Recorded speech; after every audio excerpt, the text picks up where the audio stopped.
Yes. Welcome to The Know, I'm Meg Turney. I'm Ryan Haywood. Reboots! Everything under the sun from Star Wars, X-Files, even Power Rangers are getting new coats of paint. Yes, very true. Oh. Elizabeth Banks is going to be Rita Repulsa. You should watch our update about it. So why not video game consoles? At least that's what the obsessive fans behind Project Dream want to do now with the Dreamcast 2. And now they might actually have some interest from Sega.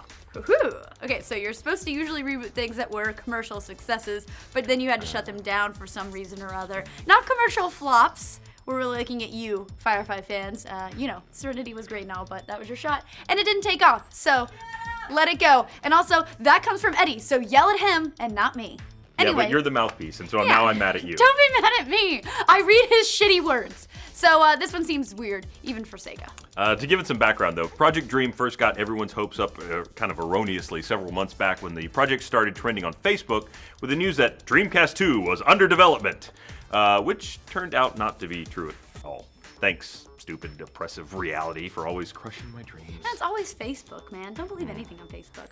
So what Project Dream was, and still is, trying to do is that it's a fan campaign to help Sega bring a new Dreamcast to market. It's got a petition with over 27,000 signatures. We know how well those go, which is probably the same number of people that bought a Dreamcast to begin with. Burn. Fun fact, I had one. There's all this Dreamcast cape, but I had one. Totally. You're one of the 7. Fun fact, it's still not as many signatures as the White House got to build their own Death Star, but more than the number of signatures for them to just give Nicolas Cage the damn Declaration of Independence already. If you need more proof of legitimacy than a petition, their team boasts several Sega of Japan employees.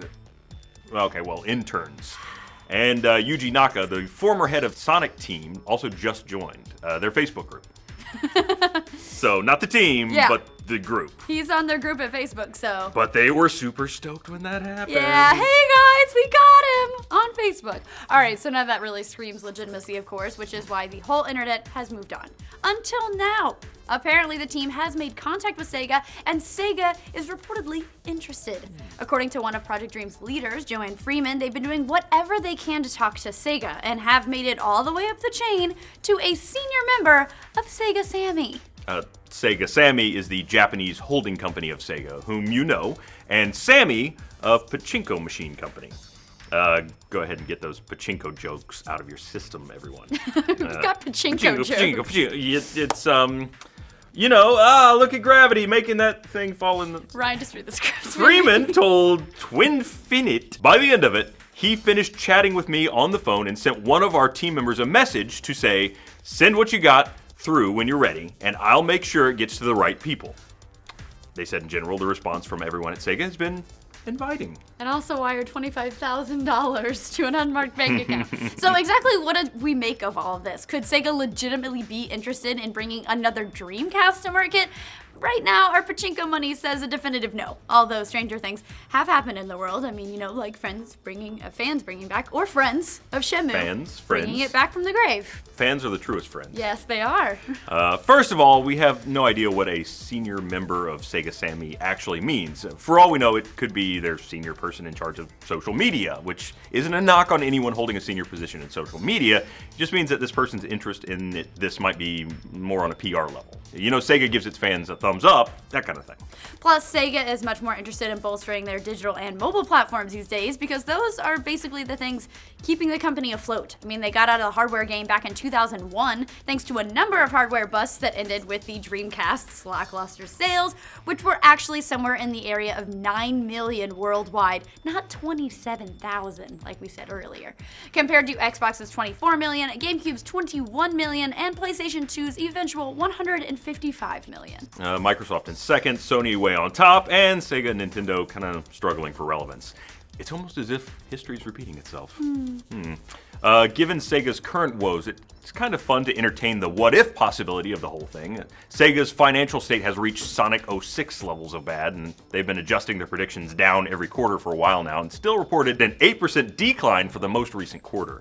In gamer terms, that means they've kind of just lost all their rings. Oh, they hit a spiky spikes. Things have gotten so bad that Sega Sammy just announced that Sega of America is undergoing a restructure, which is always a scary word in business, and that their San Francisco office will be shutting down and move to Southern California.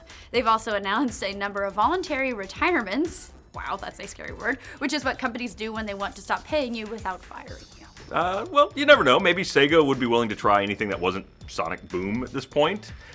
In this totally make-believe world where a plucky group of fans can convince a failing company to re-release a niche console, how well does Project Dream's proposal hold up? They haven't really released many details of their pitch to Sega. We do know a little, though, from interviews. It's got a few things working against it, like the fact that much of it is not very sane, but there are some pretty interesting ideas. For starters, the initial plan is not for a Dreamcast 2, although that's really what they're trying to accomplish here, but for a hybrid PC console, much like a Steam machine that could stand up to current competitors like Alienware. This machine would also be a gaming PC that could also redraw Dreamcast games in high definition, and would pave the way for Sega to get back in the fight. Project Dream's creators argue that as a manufacturer of hardware machines, Sega is in a unique position to use its current hardware to make a high-end machine that sells for a fraction of the price of competitors like Nintendo and Sony. Plus, they happen to be announcing new arcade hardware in the very near future. To be fair, this actually was one of Sega's advantages in the past, using arcade parts to sell at a profit, minus the Dreamcast. Their first machine to sell at a loss, but that never stopped them from releasing machines that were just too damn expensive, like the $399 Saturn. Oh, Sega Saturn, I had you too. In addition, Sega has a unique library of first-party games and franchises. Accepting the deplorable state of Sonic, their franchises also include Aliens, Crazy Taxi, awesome, Bayonetta, Total War, Shining Force, Company of Heroes, Phantasy Star, the Valkyria games, Panzer Friggin' Dragoon, Yakuza, and the previously mentioned Shenmue. Well, that game does have a side piece on the PS4, so they got some stuff working for them. Yeah, well, that's arguably a decent first-party roster for a console that, again, most likely will never see the light of day. It's been a while since any of Sega's games have been runaway hits. In the last few years, very few of their games have cracked into the multi-million sales numbers. Their most popular games have been things like Alien Isolation, which is a good title. Yes. Football Manager, Company of Heroes, and the Total War series, which has kind of been up and down, though, to be honest. But all those hover around 3 million units sold across PC and physical. When you compare that to other first-party titles from Sony and Microsoft, like Uncharted, the recently released Nathan Drake Collection, and Halo, they've all topped more than 3.5 million copies sold apiece. It doesn't really hold up so well. And that's not even mentioning that a new console would have to compete with the ass-kicking, name-taking PS4. Sorry, Project Dream, but it doesn't seem like another Dreamcast would be in the cards for Sega at this point. The whole thing sort of relies on them making some serious blunders and missteps managing their money to... Oh, well, wait, I guess they've done that before. Hey, maybe they got a shot after all. Oh, this is so sad. I really do feel bad for Sega. They've had some bad breaks with hardware. The Dreamcast was ahead of its time with internet connectivity and some other unique features, but EA's decision to pull its games, losing hardware to some of its arcade machines and to PS2's ability to play DVDs, all hurt its chances right out of the gate. And the generation before that, they sort of accidentally released it early in the United States, thinking that they needed to beat Atari Jaguar, which flopped so hard. It's a tough world out there for anyone in the console maker business. Yes. So what do you guys think of Project Dream's designs on a new Dreamcast and Sega's interest in it? How many of you guys had Dreamcasts? I know I'm not the only one.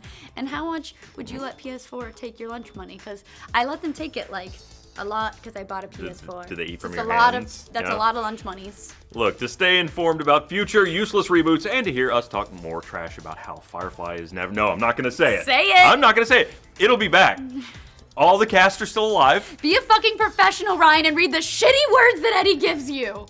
Firefly reboot 2022. I'm calling it. Like this video and subscribe to the know. 2022. Do I have lipstick on my teeth? No. Okay, good. Thanks. I feel like you looked at my teeth for like a long time. Well, it's the first time I've had to make that sort of assertion, so I had to Ever in your scan. life? I don't think anyone's ever asked me that before. Really? Yeah. You got your first try of lipstick on my teeth? That was the first one. Wow. So I had to learn to do it real fast. All right, I'm looking for, and okay, got it. Oh, all right. It was a Wow. two-step thing. Your virginity, it's gone now. I took it.